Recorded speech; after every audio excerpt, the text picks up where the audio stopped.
Welcome back. You're listening to Get Real with Bob and Stacy, and you're joining us for our Leaders and Legends segment.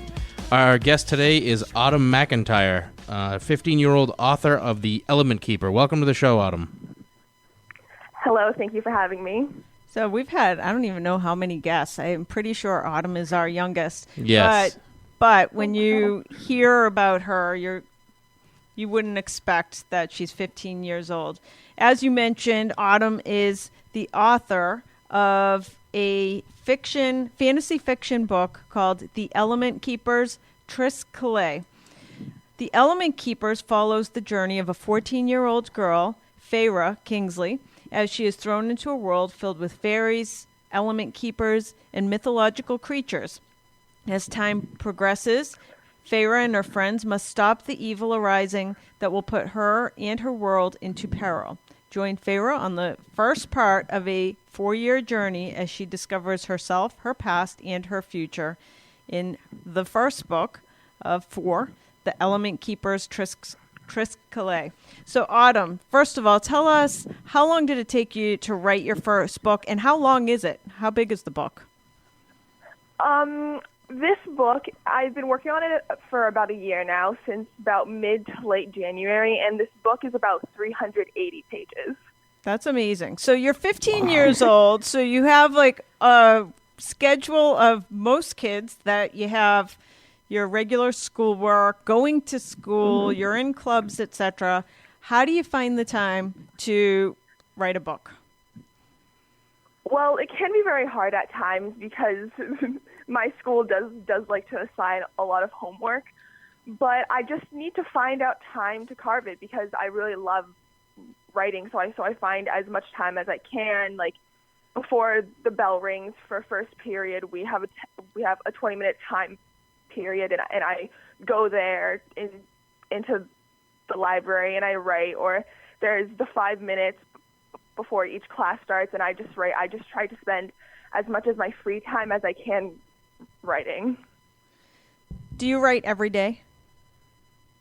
I try to, yes. And before I ask more questions about the process, tell us a little more. I read a little intro about the book, but tell us in your words what the book is all about. Well, it's about a 14-year-old girl.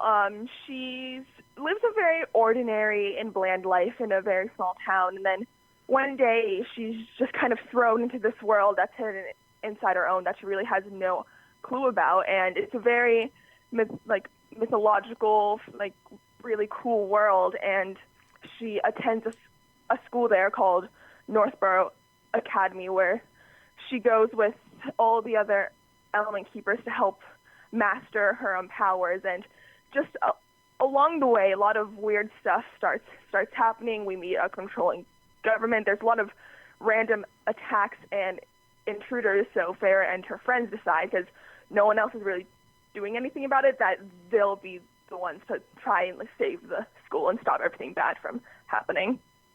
So interestingly, I know from having spoken to you the other day that nobody in your family even knew that you were writing a book. Basically, you came into the kitchen one day and say, "Hey, look what I did. I finished my first book."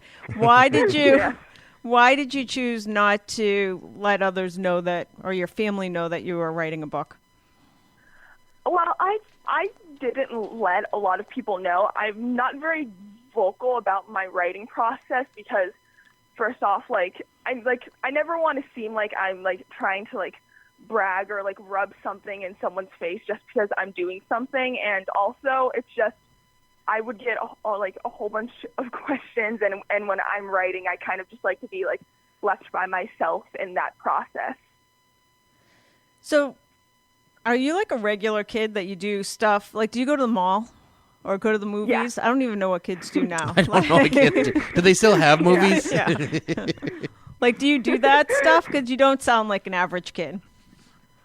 I mean, I do go to the mall. I hang out with my friends quite often. I do live a very normal, expected life of a teenager, just that I happen to write too.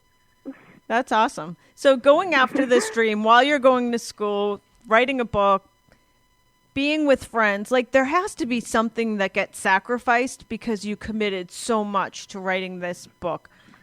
Anything off the top of your head that you think you had to sacrifice in order to get this done? Well, I mean, I spent a lot of my summer vacation writing, so I don't think that I saw my friends as much as I usually do because I was working really hard to finish up all the edits and with writing. And there has been times where sometimes I have put my writing before my schoolwork, but I try not to do that too much. So there are a few things that I have had to sacrifice a bit. There must be times when you're totally in the zone and you just, it just feels like it's just coming to you. You just keep writing, and the last thing you want to do is stop to either go to school or do schoolwork or whatever else. It's got to be tough. Yes, it is, especially because there's that 20-minute time period before class starts and I'm just writing, and then I hear the bell ring, and I'm like, no, I don't want to go to class. Wow, that's amazing. So do you ever get writer's block, and if so, how do you get past it? Oh, yeah. I get writer's block mainly during the plotting process when I'm trying to figure everything out and, make sure that, enough action happens. But the way that I get through that is really just I let myself take a break maybe for, a day or two, and then I kind of just go out, and then when I come back, I feel kind of refreshed in a way, and my mind is ready to start with the process again. Do the characters, spending that amount of time working on these characters, they're part of your life just like a regular human being is. Do you ever find yourself, even after the book is done, being in a life situation and then saying to yourself, I wonder what Farrah would do in this situation? I mean, yeah, that does happen to me a lot. I always get ideas for everything that I experience. There are some, I'm trying to figure out how to phrase this. It's a lot of things that happen to me in my life kind of draws inspiration for it'd be really cool if I did that with this part, or just a lot of things kind of inspire me to kind of build on the story and the plot with all my characters. Wow, that's amazing. So now that the book is done, I know as of this moment it's on Kindle, and any day now it's also going to be out in paperback for people to order as well. So now, first of all, you've already started writing your next book, is that correct? Yes, I finished the first draft of it. Okay, so, and that's going to be the second part of a 4-part series taken from this book. Okay. You already finished writing your second book? Are you kidding? Yes, Stacy's been trying to get me to write a book for 4 years. I've gotten a half a page done. How you feel now, Bob? I feel really I felt bad when you finished a whole book. Yeah. Now I find out you're 2 books ahead of me. I got to get on this. And she's busy all day. Yeah, and you got to go to school too. Yeah. I have no excuses. So, but now, in addition to still writing, it seems like you also have to put on your marketing hat as well, because you're now out marketing and doing press for your book. What is that like? Yeah. Marketing does take a lot of my time, but what I do is that when I have an Instagram account for all that, and I make sure to post at least 2 times a day, and sometimes I'll go on Twitter, and I also have been very lucky because before I wrote this first serious book, I was on Wattpad, and I built kind of a little reader base there, which is really helpful. But the marketing does take up a lot of time, especially trying to find new and cool ways that I can market. Wow, that's awesome. So you're basically reinventing yourself. I mean, when you write a book, I think not only do you have to be a great writer, a visionary, and in addition to that, you have to be a business person. You're learning business skills on how to market and sell a book as well. Talk about, I know that part of your process for writing is that you actually handwrite your book. Talk about that, why you do it, and what your entire process is.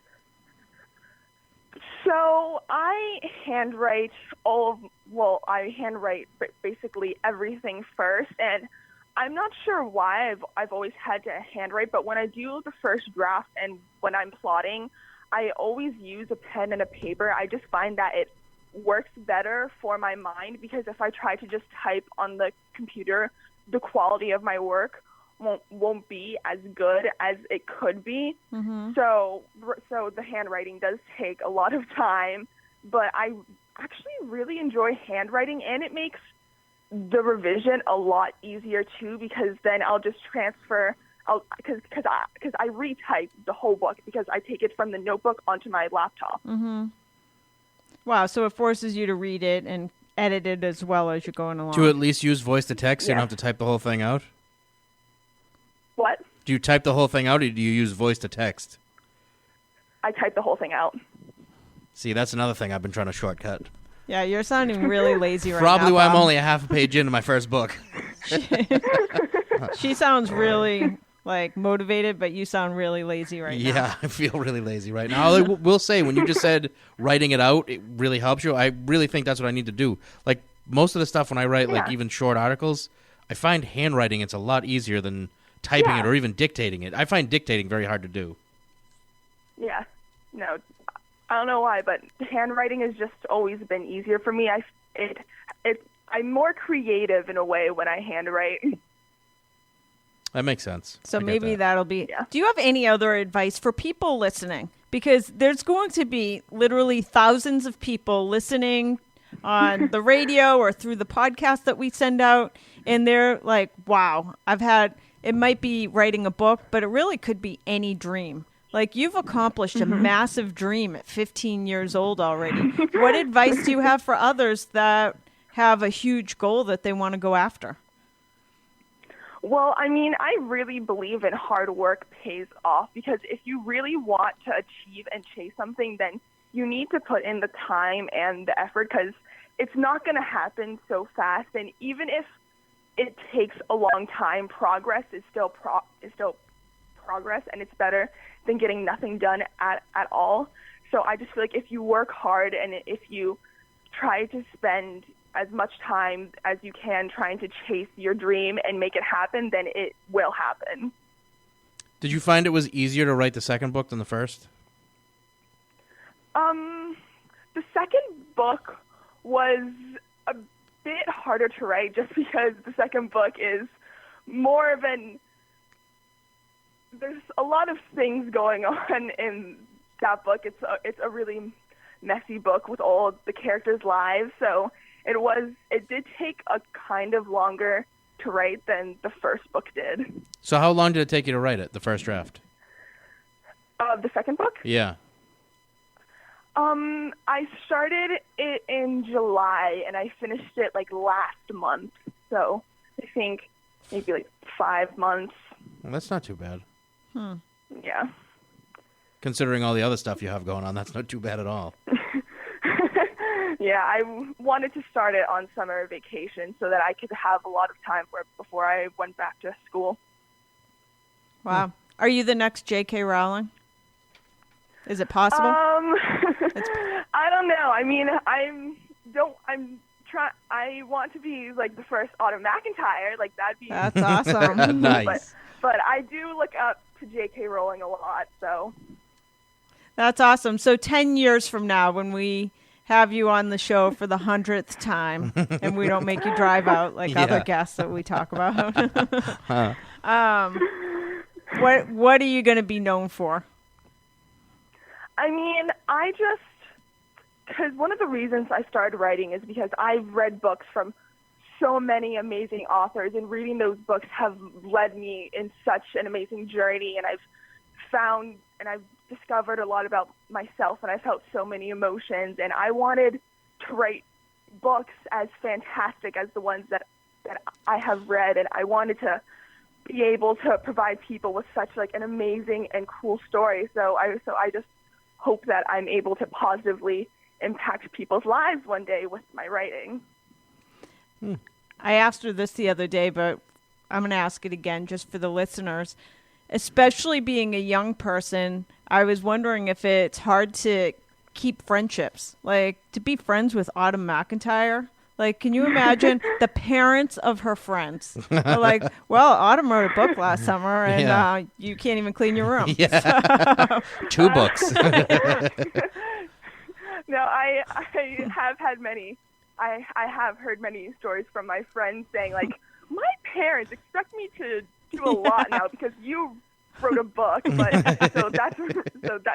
that is pretty funny. But I am also very, very lucky because I have a really close group of friends who have just been so incredibly supportive, and I've made sure to surround myself with positive people. So they've all just been so wonderful throughout this whole process. So I'm really lucky. That's amazing. So tell us all the different Instagram, Twitter, websites. Where can people find you and buy your book? Okay, so my Instagram is Autumn Enjoys Writing. My Twitter, I think it's _Autumn McIntyre. I have a WordPress too. That's autumnenjoyswriting.wordpress.com. And then you can buy my books through my website, which is autumnmcintyre.com. Excellent. Yeah, that's awesome. AutumnMcIntyre.com, The Element Keepers. Thank you so much for joining us on our program. You're amazing. We'll have you back once your second book is published. We'll have you back and have you talking about that as well. Thanks, Autumn. Thank you so much. That's all for this edition of Get Real. Join us again next weekend for more.